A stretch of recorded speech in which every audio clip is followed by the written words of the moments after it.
Alright guys, welcome back to the channel. I am Dalton. Today we've got a little something different planned for you guys. So we are here with Dave Johnson, or Gramps as I and many others call him, and my dad, Mark Johnson. We're going to do just kind of a story time, some history from as far back in the family lineage as we can remember up until now and where we're at now.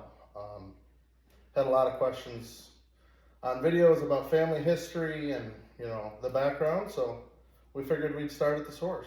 So, Gramps, Dave, this is also my first interview, so this is going to be, we're learning here, but do you want to introduce yourself and tell us a little bit about? I can do that, Dalton. Name's Dave Johnson. I am Dalton's grandfather.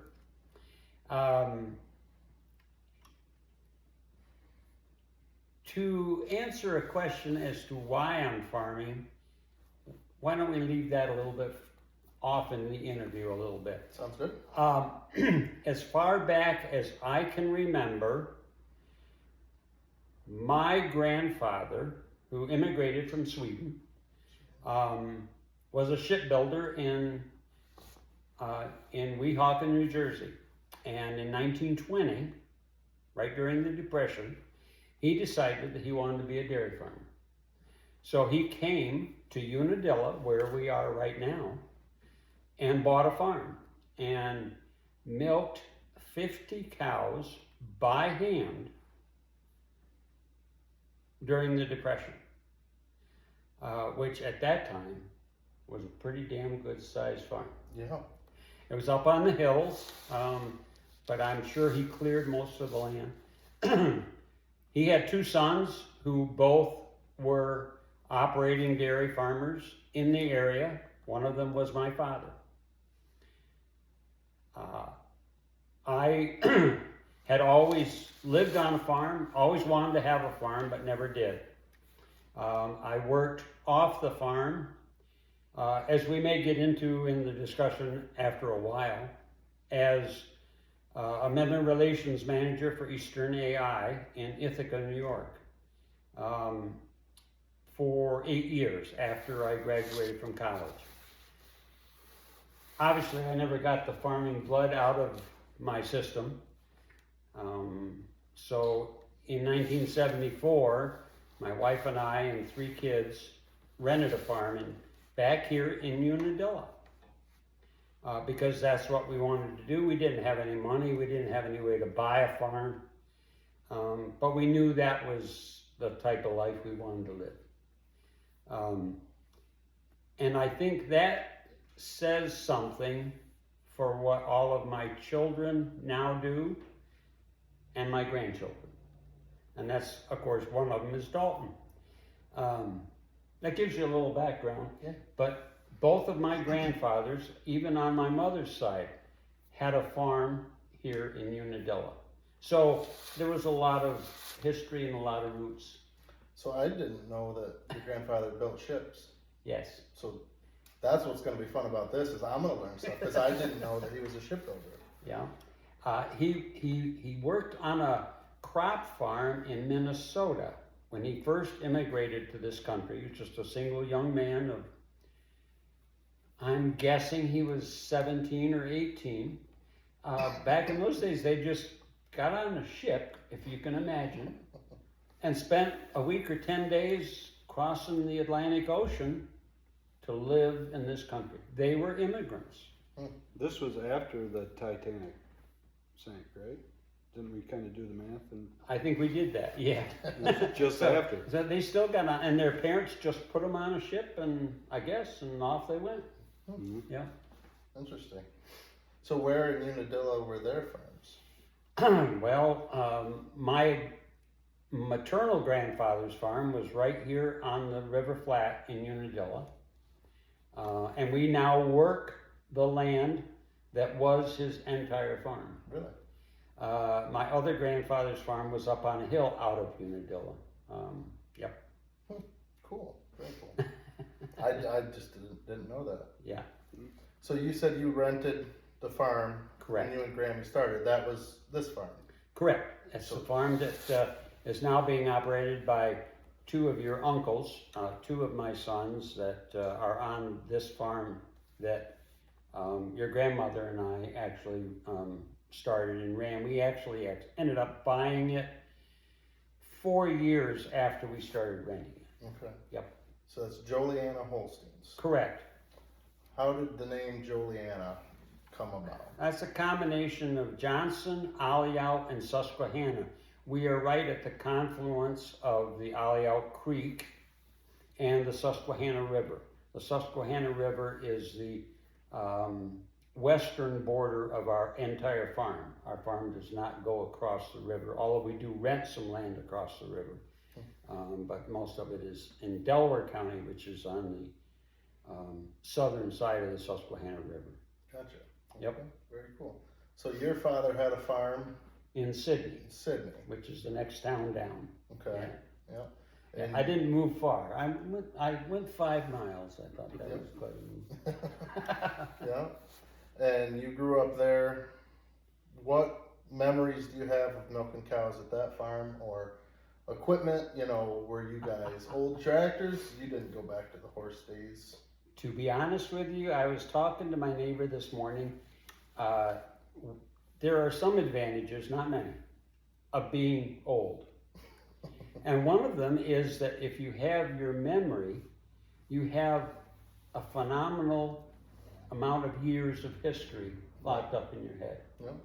And I can remember my father's farm with 2 horses, Buster and Dolly, before he ever had a tractor. And I can remember putting the cans of milk down into a concrete vat that was fed with spring water, and that is how the milk was actually cooled. Wow, that's pretty cool. It is, you know. Might not have been fun at the time. Well, no, it wasn't, but it is interesting that if you can go back, that's back 75 years. Right. The changes in technology and everything else is phenomenal. Right. Well, you've lived through the entire evolution of dairy farming, really. If you were doing stuff like that, It seems to that way. where we're at now, I Some- mean, you've got the biggest range Yep. of knowledge about that. That's pretty cool. Yeah. Did Grandpa have a milk route? Did he pick up cans of milk? My grandfather was what they called a milk hauler.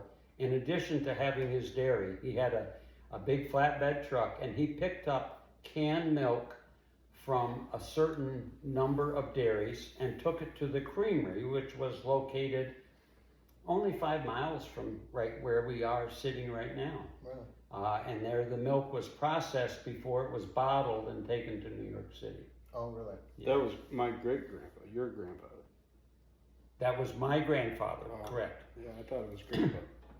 And that's how my father met his wife, because she was a daughter on one of the farms that they would pick up. Mm. And when my grandfather was away, my father had to run the milk route for him, and he found this pretty good looking young lady in one of these farms.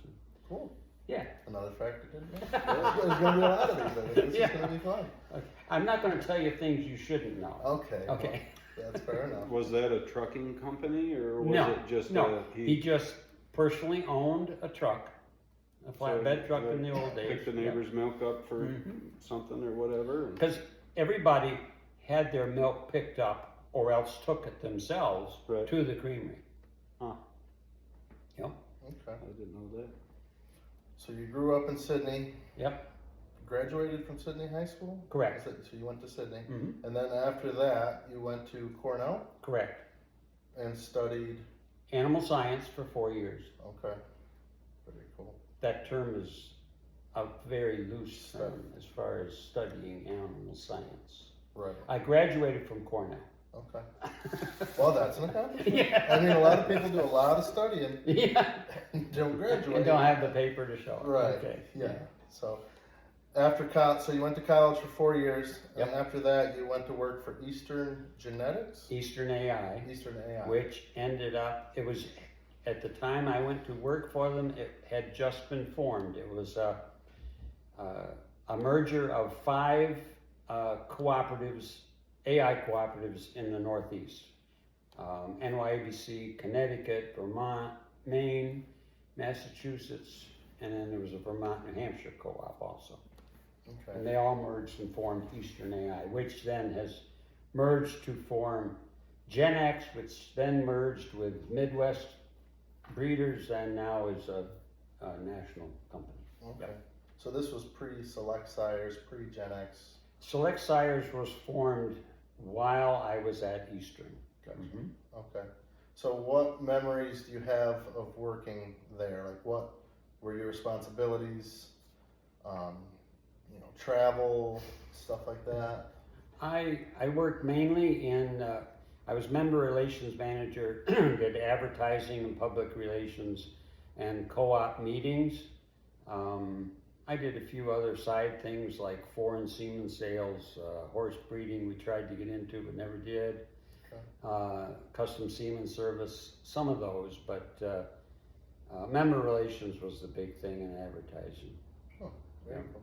I was talking the other day with my good friend Quaid, who is married to a Chittenden, Yes, and it would be her grandfather remembers you when you worked there, and said something about at the state fair you were handing out donuts to everyone in the stands or something, and you were dressed so nice, and all the Cornell guys were no kidding. kind of goofing on you. And he said, but he took his job seriously, and that's what he was doing, and he respected, and he remembered that story. I just thought that was kind of cool that he remembered back then. So what bulls do you remember? Any bulls that stuck out, from then? What I had to do, Dalton, is I had to write it down because I knew you were going to ask me that question because there were a lot of them. Back in the 70s when we started farming, we were 100% Eastern AI at that time. So a lot of the bulls that we were using at that time were like Trifecta, Leadman, Troy, Apostle, and Apostle probably was the main bull that did things for us because of an Apostle daughter that I had the first year or two I was here. Name was Joliana Apostle Robin. And she was out of a Robbie cow that I had bought as a bred heifer when we started farming. But she was the start of the Rain family, which over a period, I haven't done any math for a long time, but as of 10 years ago, there were like 160 Rains in the herd. We named them all Rain something. A lot of them did really well. Type-wise, and they were good producers also. Yeah. Okay. Yeah, I remember Pouring Rain. Pouring Rain. She was the one, when I was old enough to really understand cows. Yeah. She was second at Expo? Or did she win? I can't remember.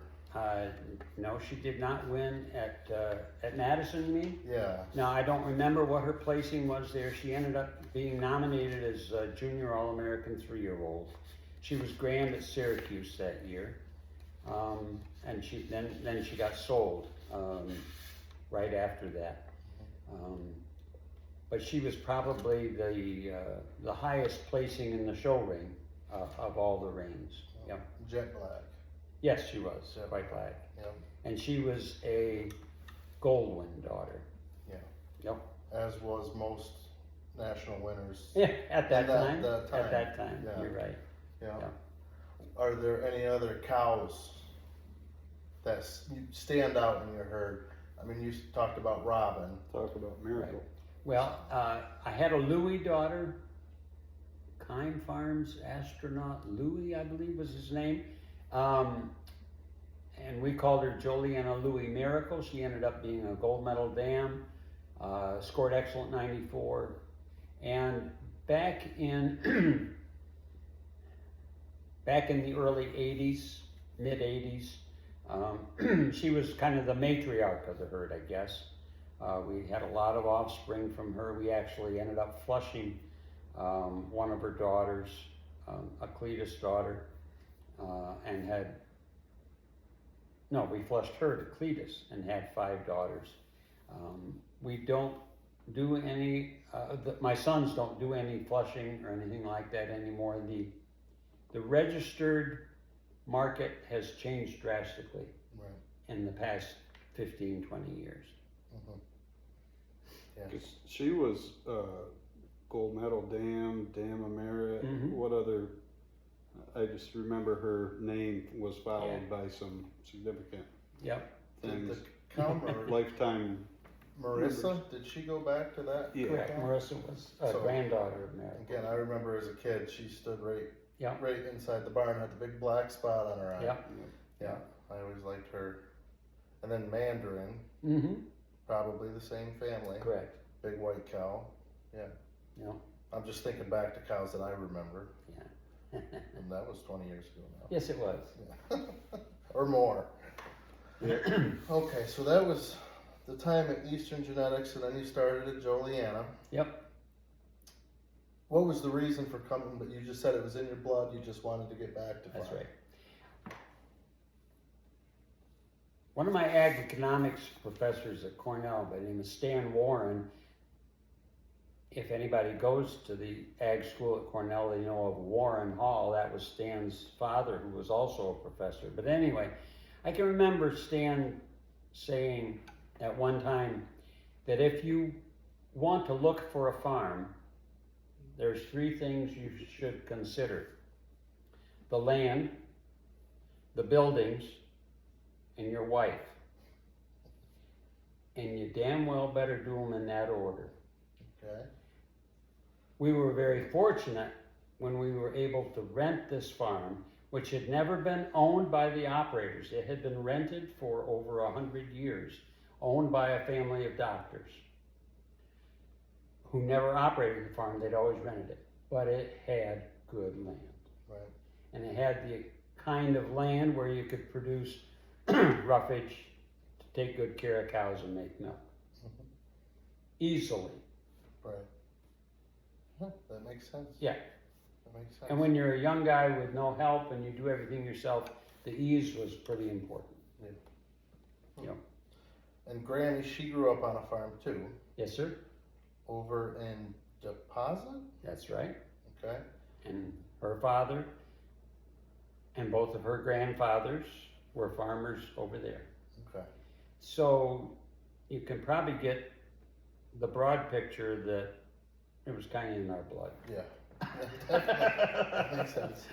Yep. Yeah. And your father had John Deere's. And if Yes, I he remember did. the story correctly, the Giffords had red tractors. That's right. So your family had green, she had red, Mhm. and now you have red. Both. But I still have my Still. dad's old green. Still have the old green. Okay. I was just, For old time's sake. There you go. yeah. Very cool. So how long did you milk cow? Like how long from, you said you started in 74. Correct. I don't know if retire's the right word. You know, how long until you stopped milking cows, I guess. I stopped milking cows about 10 years ago, Okay. physically.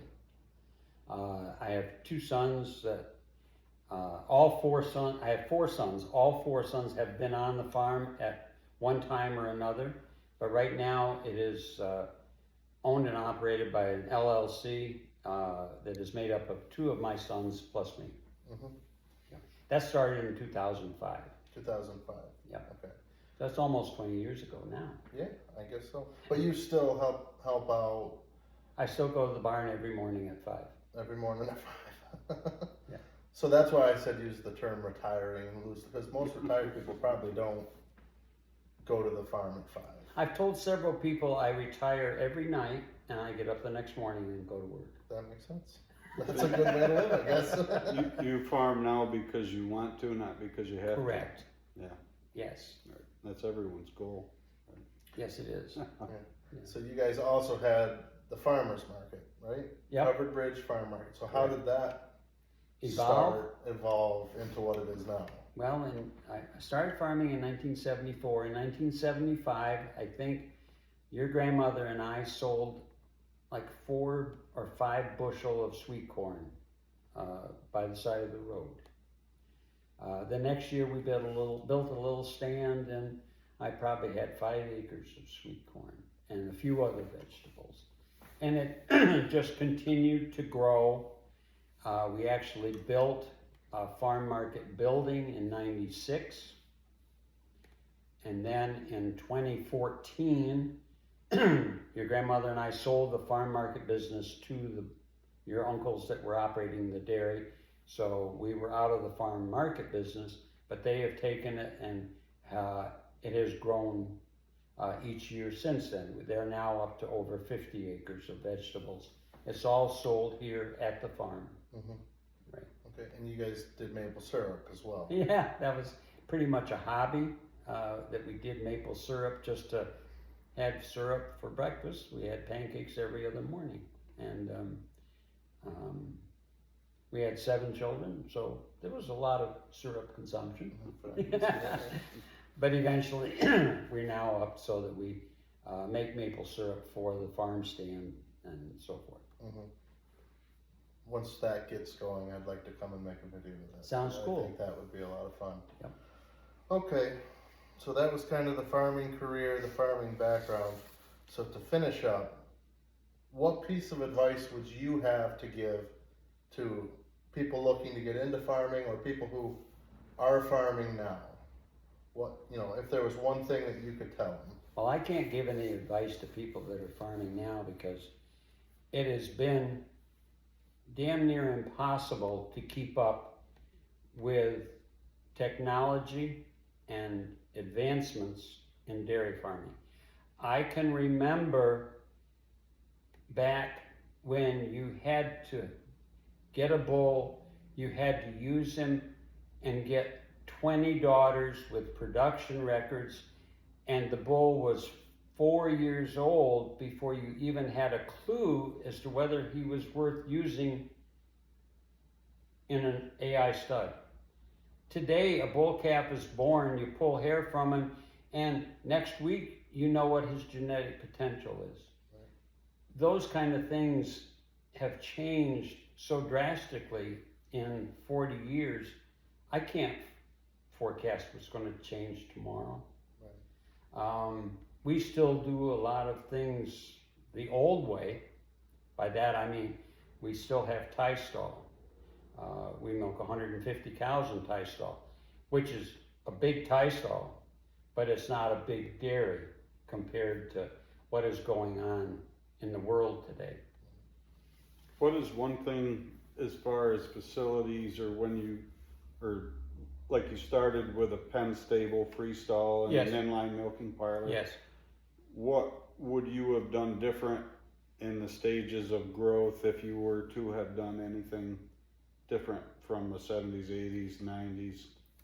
If I were to make some of the decisions I made 40 years ago, today they would be different. Yeah. And I think that's the question you're asking.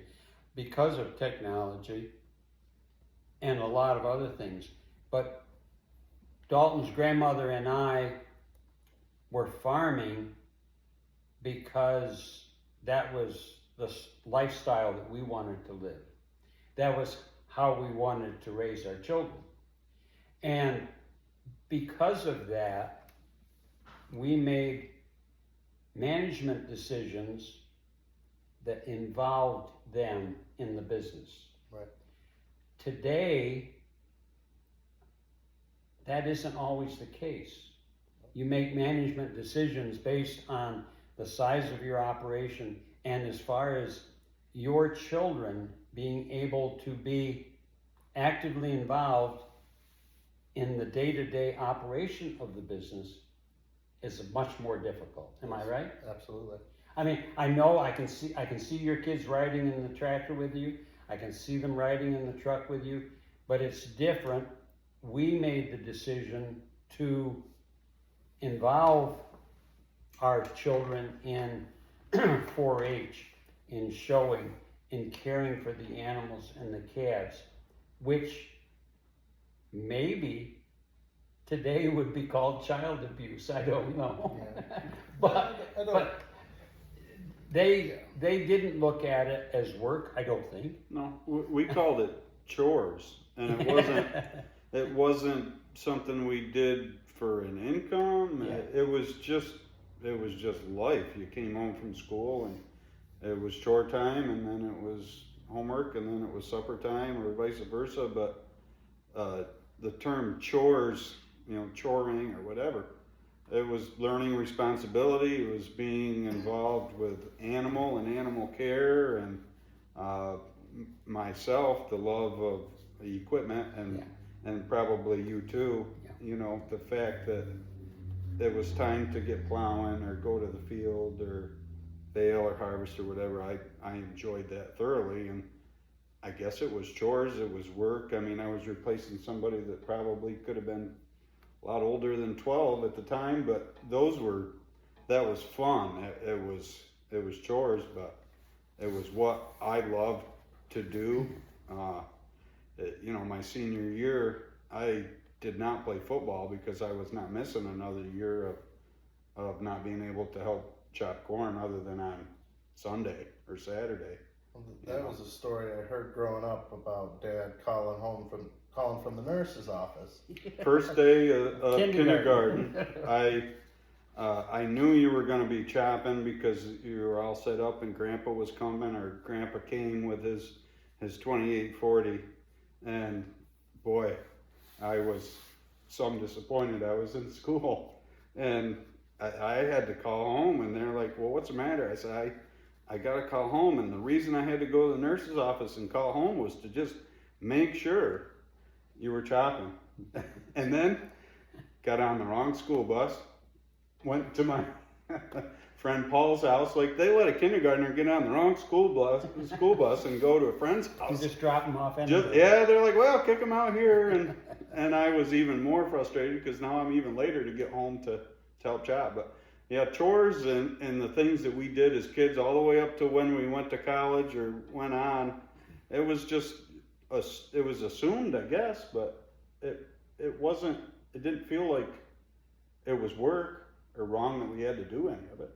I mean, I've heard your brother say, in answer to the question, how can you work 14 hours a day? His answer is, when you enjoy what you're doing, it's not work. Yeah, I know. Yep, for sure.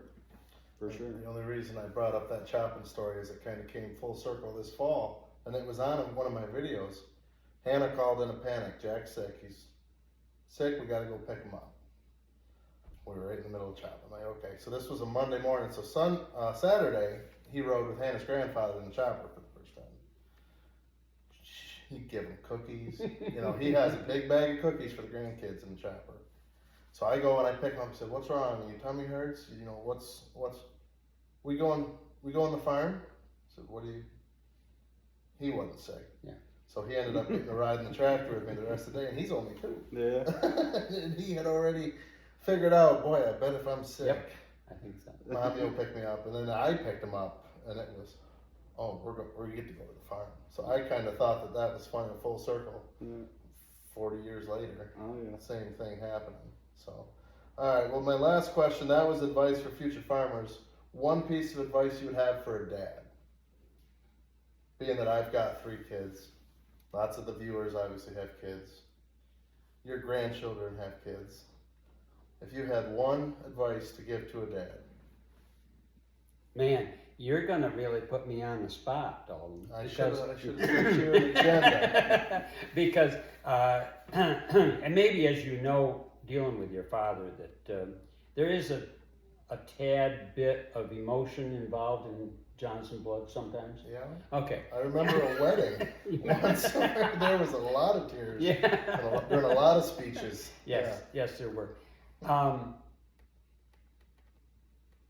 Just do what you enjoy and have your kids around you as much as you possibly can, because they're not going to stay there. I should know, with 7 children, 6 of them are all in production agriculture. The only one that isn't is the oldest one.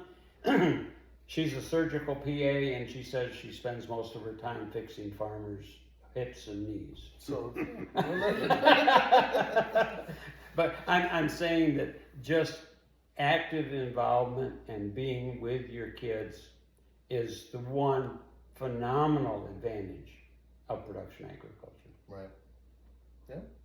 Well, that makes a lot of sense. Yep. So, all right.